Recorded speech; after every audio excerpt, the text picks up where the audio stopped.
In 2012, a quiet town in South Africa became the center of one of the country's most disturbing criminal cases. What began as an ordinary day ended in unanswered questions, hidden motives, and a trail of evidence that revealed a darkness no one saw coming. It involved extreme violence, premeditation, and a level of cruelty that stunned even seasoned investigators. At the center of it all was a man the media would later call the Modimolle Monster. This is the true story of the murder of Anni Dewani and the crime that followed. Shrien Dewani was a British businessman of Indian descent. Anni Dewani was a young woman described by friends as lively, ambitious, and deeply family-oriented, with a warm presence that drew people to her. In 2010, the couple married in a lavish ceremony in India, an event that marked the beginning of what appeared to be a perfect union. Shortly afterward, they traveled to South Africa for their honeymoon. The best day. Cape Town was chosen as their destination, a city internationally known for its beauty and tourism. Nothing about the trip appeared unusual, but behind the scenes, serious questions would later emerge about the marriage itself. On the evening of November 13th, 2010, the couple hired a taxi to take them on a sightseeing drive in Cape Town. The driver, Zola Tongo, later claimed he was contacted in advance.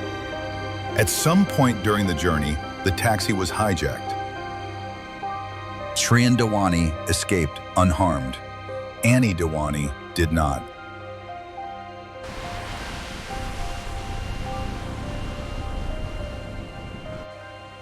Her body was later found in the abandoned taxi, shot dead. What initially appeared to be a tragic carjacking quickly drew international attention.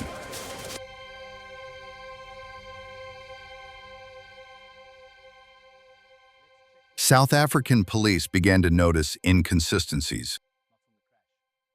Dewani's alibi. Shrien Dewani's forensic account evidence tells of a different events story. raised questions, Conflicting timelines. particularly regarding conflicting timelines. His version of events drew scrutiny due to vague and inconsistent details surrounding the hijacking. Emotional responses that seemed atypical for the situation. Investigators also uncovered evidence that the taxi driver had communicated with Dewani before the incident. This shifted the case dramatically. The focus moved from random crime to possible orchestration. The taxi driver, Zola Tongo, was arrested. More importantly, he alleged that Shrien Dewani had paid him to organize the attack. 2 other men were implicated as the gunmen. According to testimony, the plan was not a robbery. The apparent target of the attack was Anni Dewani. The crime was meant to look like a hijacking gone wrong. The case now involved contract killing allegations.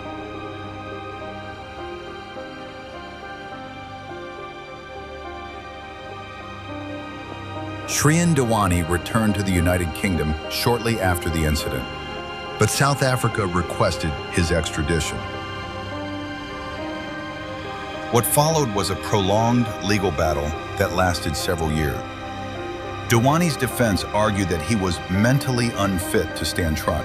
They argued that he suffered from severe depression and post-traumatic stress.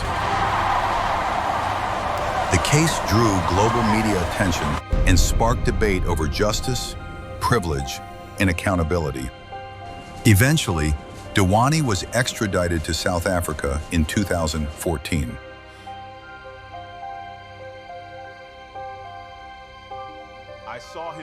During the trial, the prosecution relied heavily on testimony from the convicted accomplices.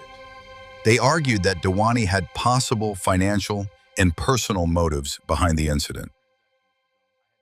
He had allegedly made payments and placed phone calls that appeared to coordinate the crime. The hijacking appeared to have been carefully staged, raising the possibility that it was orchestrated rather than a random act of violence. The defense countered that the witnesses were unreliable. Their testimony was believed to have been influenced by plea deals offered in exchange for cooperation. There was no direct physical evidence linking Dewani to the murder. The trial became one of the most closely watched criminal cases in South African history.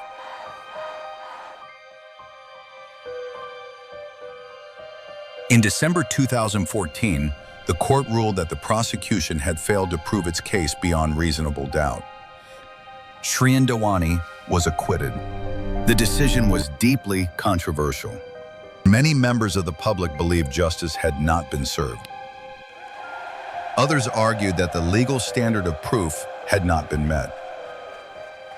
The key figures. The case officially ended, but public debate did not. Let's review the contingencies.